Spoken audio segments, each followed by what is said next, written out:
Hypermobility Guide for He, Him, and Them by Bryan Jewell. Kind of spoony. Author's note.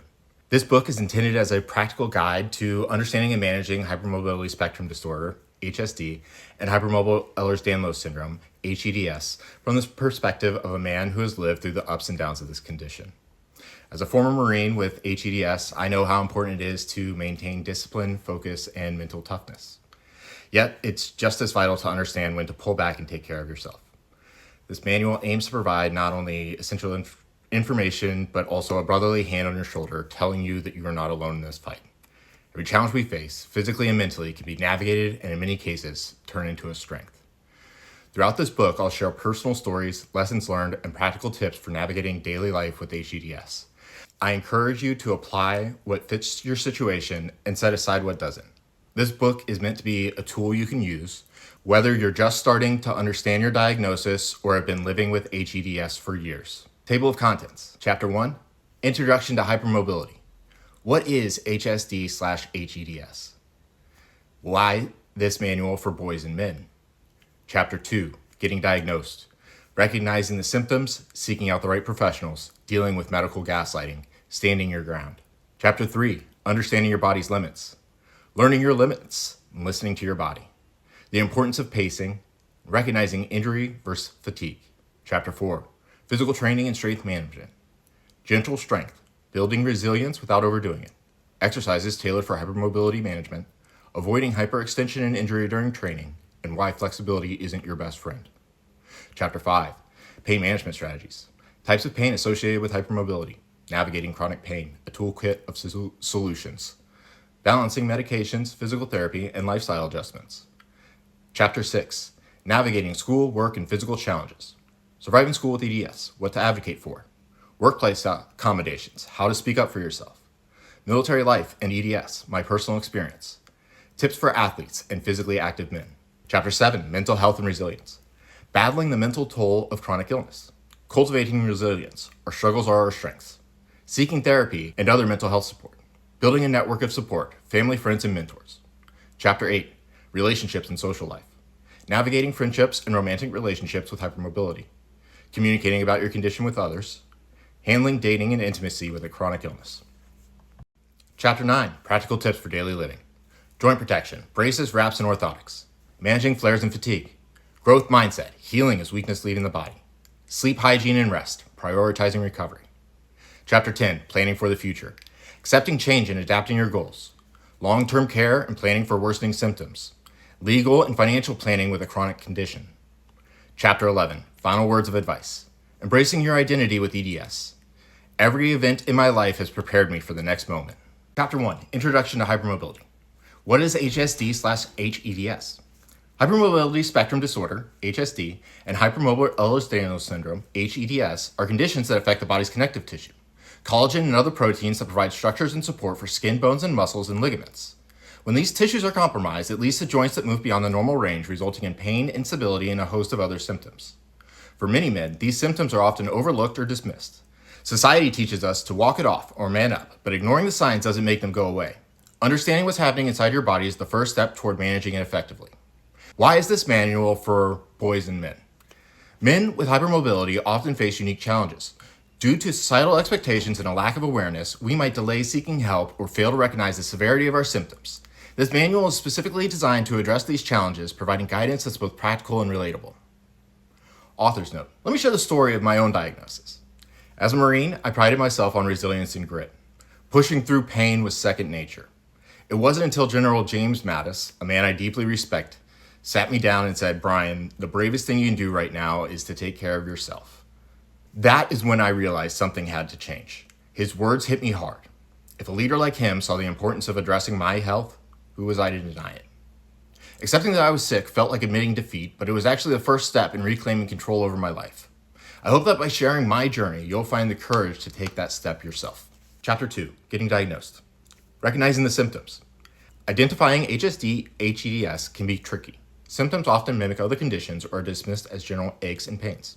Common signs include joint hypermobility, joints that move beyond the normal range, frequent joint dislocations or subluxations, chronic muscle and joint pain, unexplained fatigue, skin that bruises easily. Pay attention to your body. If you notice these symptoms, it's time to take them seriously. Seeking out the right professionals. Finding a knowledgeable healthcare provider is crucial. Not all doctors are familiar with HSD/hEDS, so you may need to seek out specialists like geneticists, rheumatologists, or physiatrists, or orthopedic specialists who have experience with connective tissue disorders. Document your symptoms. Keep a detailed journal of your symptoms, noting when they occur and their severity. Research. Look for medical professionals who specialize in hypermobility or connective tissue disorders. Prepare for appointments. Bring your symptom journal and a list of questions to your appointments.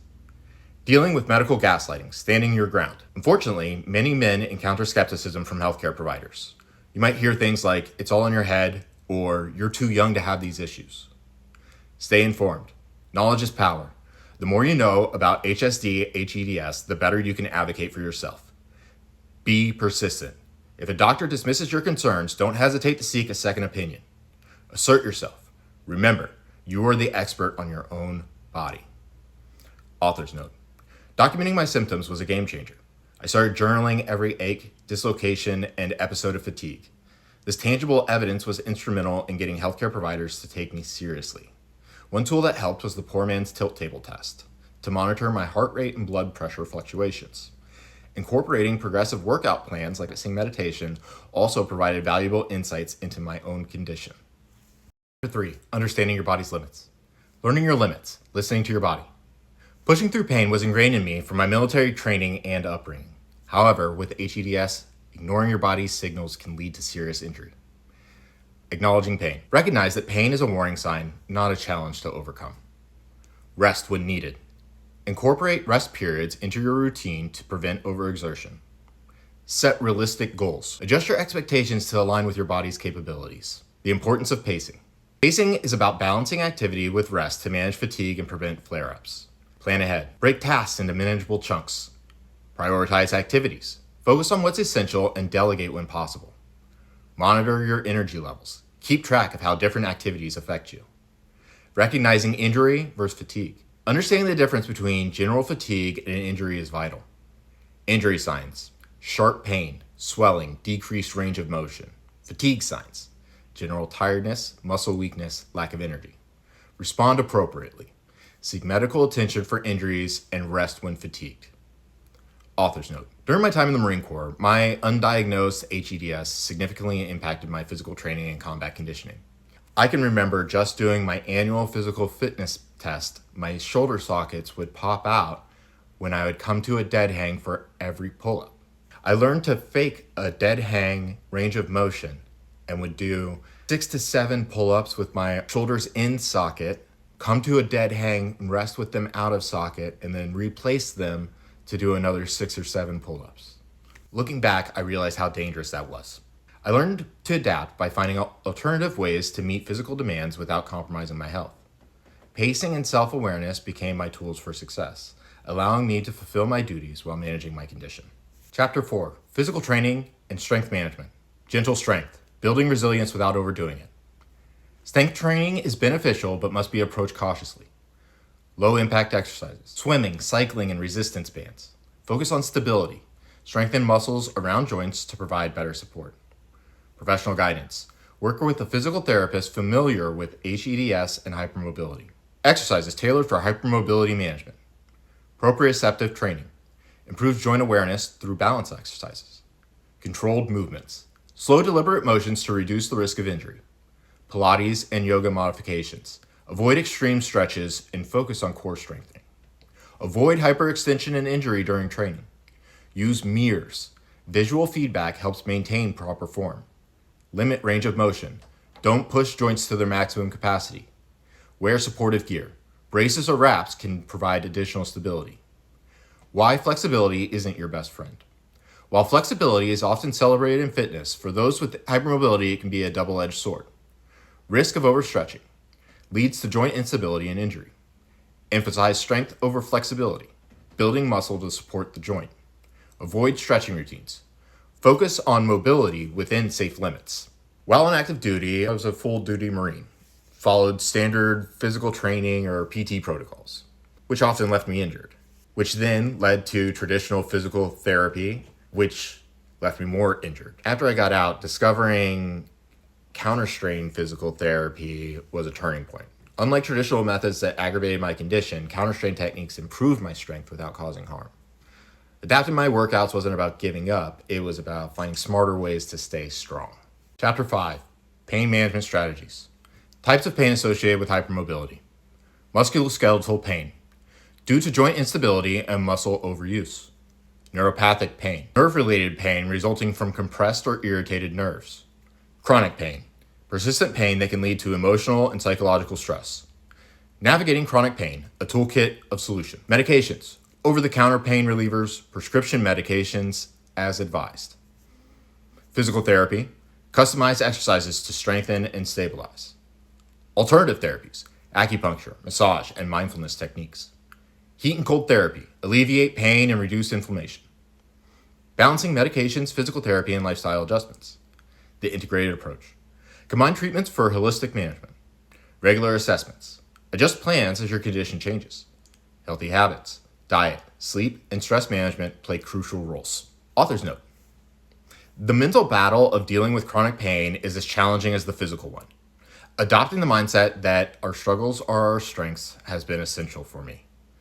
Military training instilled mental toughness, but I had to learn that true strength also comes from vulnerability.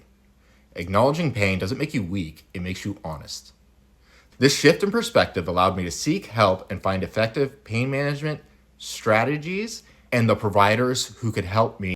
Chapter 6, Navigating School, Work, and Physical Challenges. Surviving school with EDS, what to advocate for. Academic accommodations. Extended time for exams, modified physical education requirements. Communicate with staff. Inform teachers or professors about your condition. Utilize resources. Disability services offices can provide support. Workplace accommodations. How to speak up for yourself. Know your rights. Familiarize yourself with laws like the ADA. Reasonable adjustments. Ergonomic workstations, flexible schedules. Open dialogue. Discuss needs with your employer in a professional manner. Military life in EDS, my personal experience. Serving with EDS presents unique challenges. Physical demands. Adapt training to prevent injury. Medical evaluations. Advocate for yourself to be evaluated fairly. You may have to push up the chain of command, but if you're hypermobile, you need to get it documented by medical if you're in the military.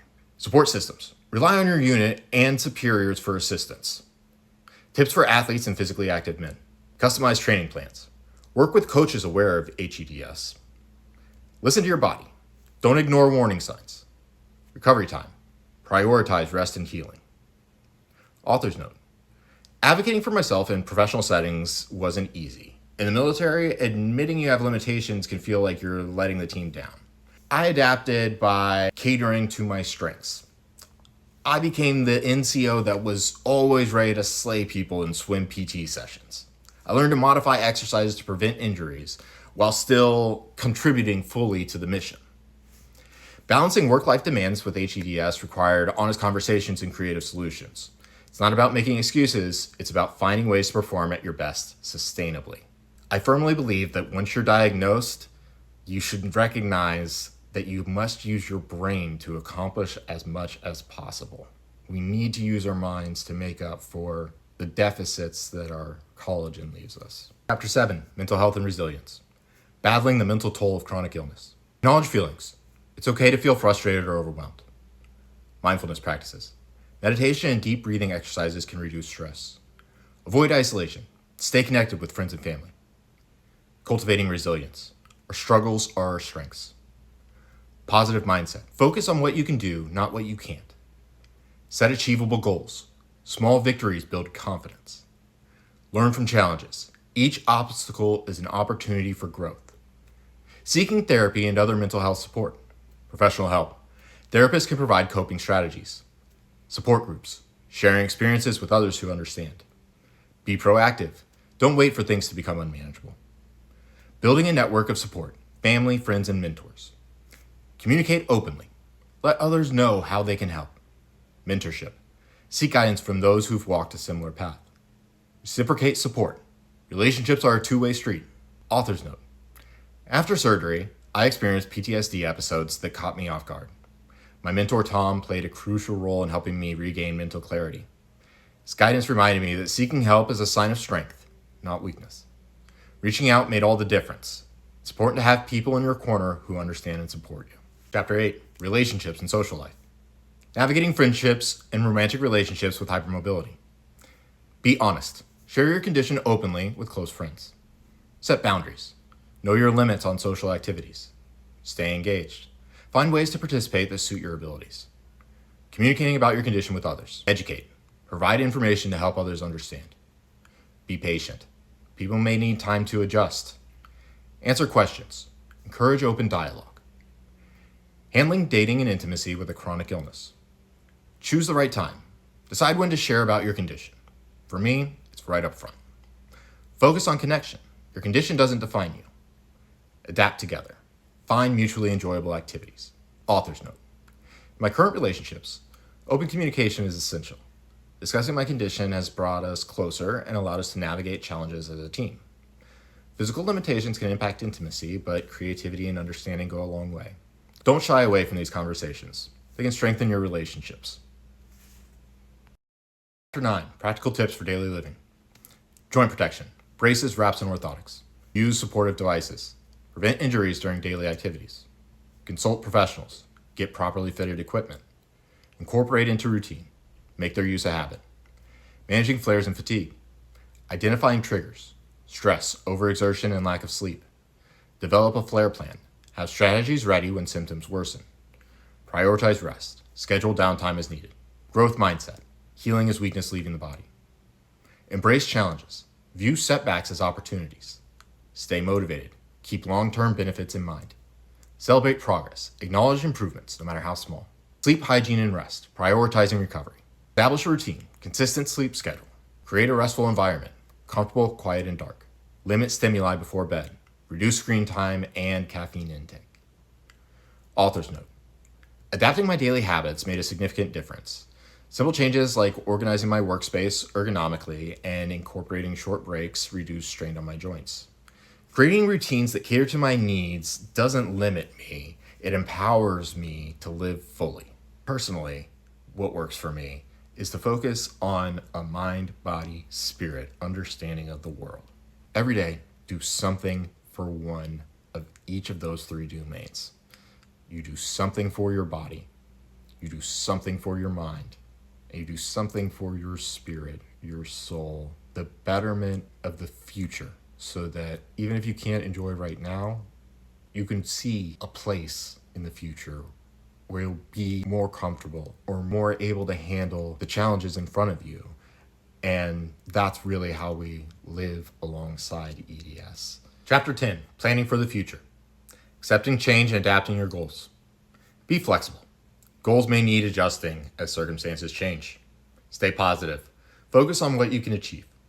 Seek new opportunities. Explore interests that align with your abilities. Long-term care and planning for worsening symptoms. Regular checkups. Monitor your condition proactively. Plan ahead. Consider potential needs for assistance or equipment. Stay informed. Keep up with new treatments and research. Legal and financial planning with a chronic condition. Understand insurance. Know what your policy covers. Financial management. Budget for medical expenses. Legal documents. Prepare wills or powers of attorney if necessary. Author's note. Maintaining a positive mental attitude is crucial. I live by the mantra, every event in my life has prepared me for the next moment. This perspective helps me face the future with confidence, knowing that I'm equipped to handle whatever comes my way. Chapter 11, final words of advice. Embracing your identity with EDS. Your condition is part of you, but it doesn't define you. Embrace all facets of who you are. Every event in my life has prepared me for the next moment. Take pride in your journey. Every challenge overcome has made you stronger and more resilient. Author's closing thoughts. Remember, you're not alone in this. Whether you're newly diagnosed or have been managing hEDS and hypermobility for years, there's a community of men facing similar challenges. By sharing our stories and supporting one another, we can navigate this journey together. Your strength isn't just in enduring, but in adapting, learning, and growing. Keep moving forward. Additional personal experiences. My mentor, Tom. Throughout my health journey, Tom's mentorship has been invaluable. His advice to listen to your body before it screams resonated deeply with me. His guidance taught me the importance of balancing determination with self-care.